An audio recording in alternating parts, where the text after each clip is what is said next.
Hello mga Mars!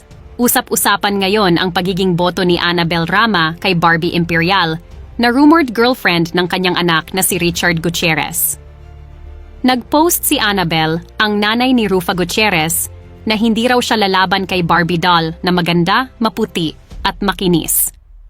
Ang gusto raw niyang makalaban ay si Chucky, na hindi niya pinangalanan.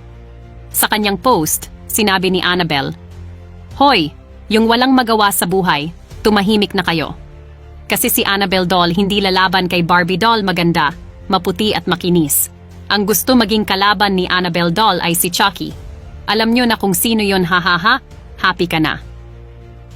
Common knowledge na hindi naging maganda ang hiwalayan ni Richard at dating misis nitong si Sara Lahbati. May mga patutsada rin mula sa mga magulang nila na nagpapahiwatig ng hindi magandang relasyon. Si Annabel rin ang nagbigay ng clue na may pinagdaraanan ang dating mag-asawa nang sinabi niyang hindi sila on good terms ng dating manugang. Kumalat ang mga litrato ni Barbie at Richard na magkasama. Sa post ni Annabel, tila boto siya sa bagong karelasyon ng anak na nag-post kamakailan ng litrato niya kasama ang isang lalaki sa gym na kamukha ni Richard.